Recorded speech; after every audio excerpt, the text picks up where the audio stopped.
In the crowded classrooms of Abune Gorgorios Secondary School in Addis Ababa, there was one girl nobody could ignore. Her name was Selamawit Bekele. She spoke with confidence far beyond her age. While other students stayed quiet, Selamawit challenged ideas fearlessly. Debate was not just a school activity for her. It was survival. It was purpose. It was the future she planned to build with her own hands. At home, life was not easy. Her widowed mother worked long hours every single day, trusting Selamawit to carry the family's hopes carefully. Law school was the dream. Justice was the calling.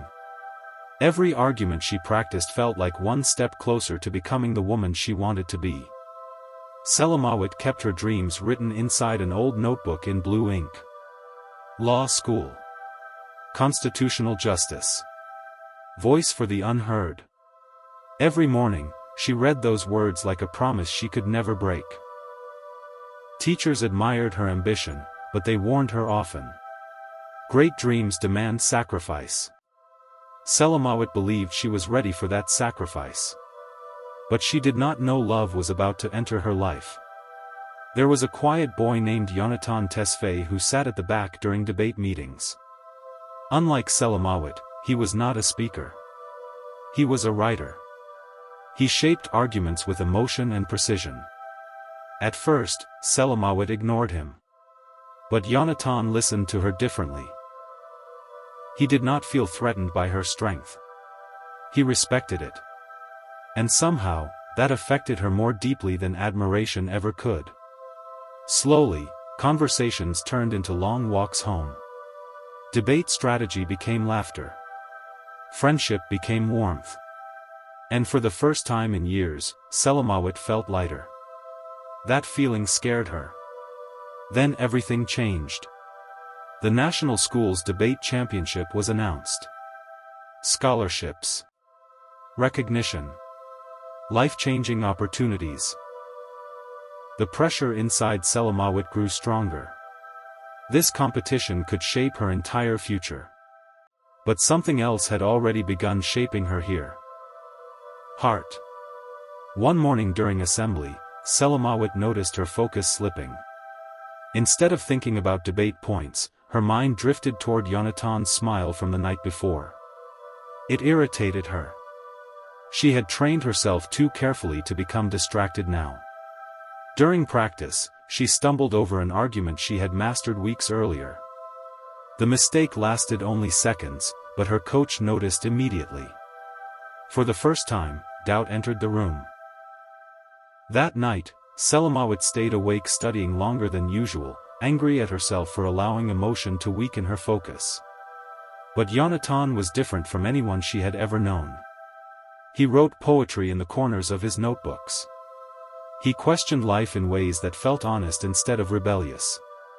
One day, Selamawit asked him why he never seemed afraid of uncertainty. Yonatan smiled softly and said, "Because fear doesn't disappear when you ignore it." His honesty pulled her closer. Still, Selamawit warned herself constantly. Admiration could easily become attachment. Soon, students began whispering whenever they saw them together. Some smiled. Others judged. And among those watching carefully was Hannah Jerma. Hannah had always been close behind Selamawit in debate rankings. Sharp. Patient. Competitive. Now, she saw opportunity. Pressure began tightening around Selamawit's chest. Love, she realized, never arrives alone. It brings vulnerability with it. One afternoon after practice, her coach stopped her before she could leave. "You are brilliant," he said. "But brilliance needs focus. Decide what matters most before the season decides for you." Those words followed her home like shadows. That evening, Selamawit walked beside Yonatan laughing more freely than she had in weeks. For a brief moment, life felt balanced. Dreams and affection existing side by side.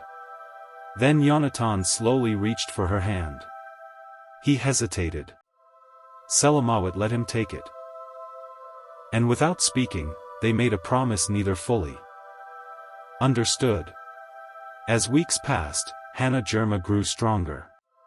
Her arguments became sharper. Her confidence grew louder. Teachers began praising her openly. For the first time, Selamawit felt threatened. Debate had always been the one place where she felt untouchable. Now, even that certainty was fading. Meanwhile, Yonatan never demanded anything from her. That made things harder. He supported her ambitions. He attended her debates. He listened when she was overwhelmed. But slowly, Selamawit began sacrificing study time for comfort. Late-night revisions became long conversations. Discipline softened into emotional escape. Love did not shout for attention. It waited quietly. One evening, Selamawit's mother noticed the changes. Over coffee, she spoke gently. "Dreams can fade quietly," she said. "Not from failure, but from neglect." The words hurt deeply. Selamawit returned to her books that night, but Yonatan's laughter echoed louder than the pages. Then came the practice debate against Hannah. The topic was justice and emotional influence in law. Painfully personal. Hannah argued with ruthless clarity. Selamawit argued passionately, but her thoughts felt rushed and uneven. The judges declared a draw. But Selamawit knew the truth. She was slipping. That night, she walked alone through Addis Ababa, surrounded by city lights and noise, yet trapped inside her own thoughts. For the first time, she admitted something difficult. Love was not the enemy. Indecision was. Yonatan sensed her pulling away again. Her replies became shorter. Her smiles disappeared faster. One afternoon, he finally asked quietly, "Am I hurting you?" Selamawit stared at him in silence before answering, "I don't know." And somehow, that uncertainty hurt more than rejection. At school, pressure intensified. Teachers expected perfection. Hannah's name now stood beside Selamawit's everywhere. At home, bills continued piling up silently. Law school was no longer simply ambition. It was survival. One afternoon, Yonatan convinced her to skip practice and walk through Meskel Square instead. For the first time in weeks, Selamawit laughed without pressure. For a moment, she forgot rankings, expectations, and fear. But guilt returned that same night sharper than ever. The next practice was disastrous. Selamawit lost her temper. She rushed arguments. She snapped at teammates. Her coach ended the session early and reminded her once again. Greatness requires sacrifice. Even when it hurts. That night, alone in her room, Selamawit stared at the notebook containing her dreams. Then she whispered quietly, "If I choose love, who do I lose?" Soon after, the coach announced that 2 students would represent the school nationally. Selamawit and Hannah. Now the competition felt personal. Immediate. Dangerous. Selamawit reacted the only way she knew how. She began distancing herself from Yonatan. She stopped replying to messages. Stopped walking home with him. Filled every free moment with preparation. Yonatan noticed everything. But he did not fight her. That silence hurt even more. Meanwhile, Hannah trained relentlessly. Her delivery became flawless. Her discipline impressed every teacher. Selamawit trained just as hard, but internally, something was breaking. One night, overwhelmed and exhausted, she tore a page from her notebook. The sound startled her. It felt like tearing part of herself apart. Eventually, Yonatan asked to see her one last time. They sat together quietly outside the school while dusk settled around them. "I don't want to be your enemy," he said softly. "But I won't disappear just to make your life easier." Selamawit could not answer. Because deep down, she knew avoidance was already destroying both of them. Then came the regional finals. Selamawit performed well. Strong. Logical. Passionate. But the judges noticed inconsistency. Hannah, however, dominated completely. For the first time, Selamawit feared that effort alone might no longer be enough. That fear followed her home. Later that night, she overheard her mother worrying about university fees. The pressure became unbearable. Law school was escape. Stability. Survival. And suddenly, love felt selfish. Days later, Selamawit broke down completely during practice. She snapped at teammates and stormed into the streets crying. And there, somewhere between anger and exhaustion, she realized something terrifying. She was no longer fighting for passion or justice. Only fear of failure. That realization frightened her more than losing Yonatan. Finally, Selamawit made the decision she had been avoiding. She asked Yonatan to meet her near the school library. Her hands trembled as she spoke.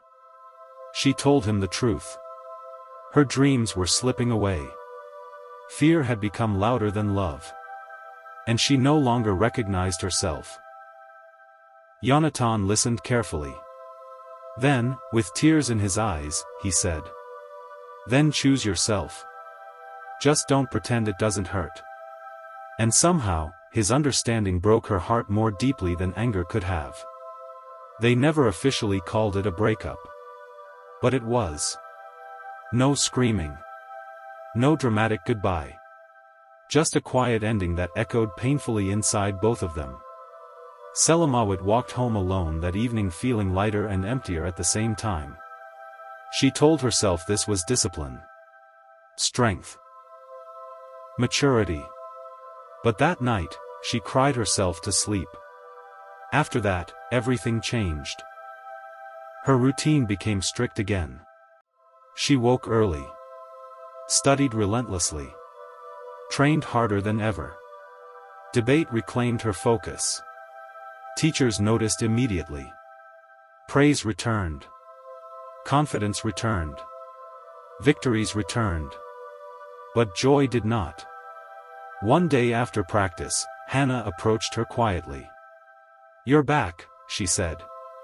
For the first time, rivalry no longer felt hateful. They were simply two girls chasing expensive dreams.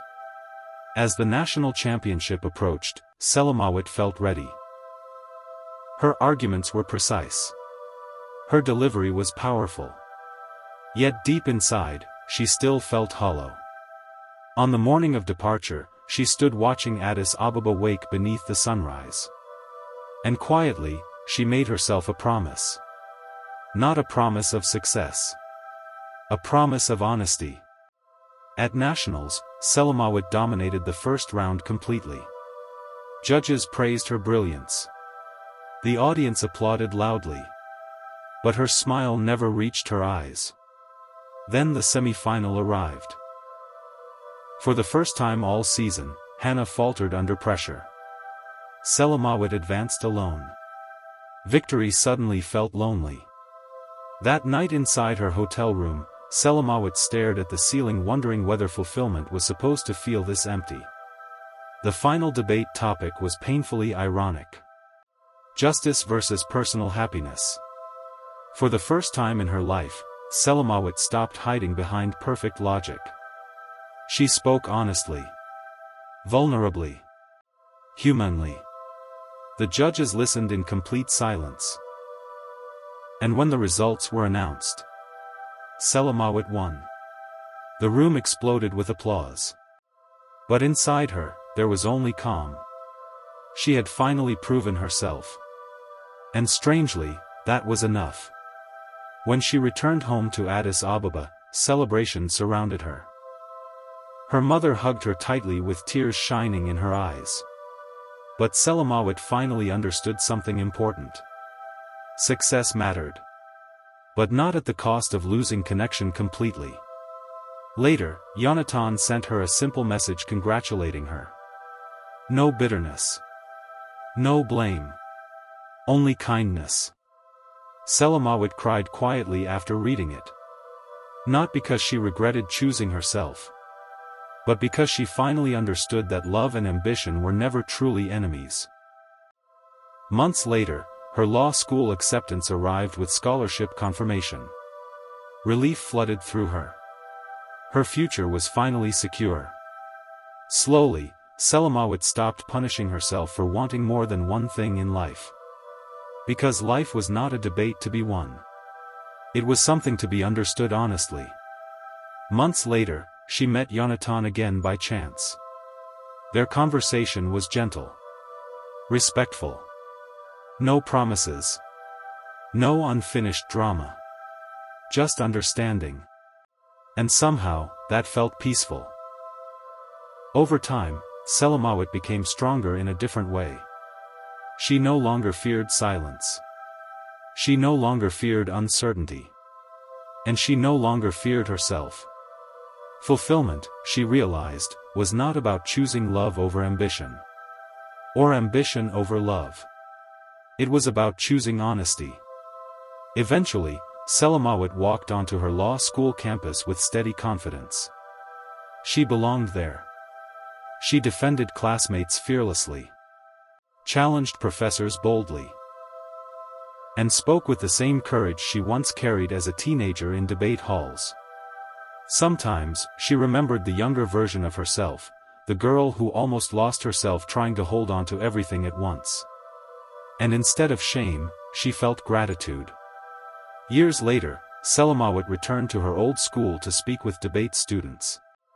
She did not give them fantasy. She gave them truth. Dreams require sacrifice. Love requires honesty. And sometimes, becoming who you are meant to be means learning how to let go without losing yourself completely. At the end, Selamawit became successful and peaceful. She achieved all her goals. In life, one thing is knowing what you want and knowing how to achieve it. Selamawit realized her mistakes but struck a balance.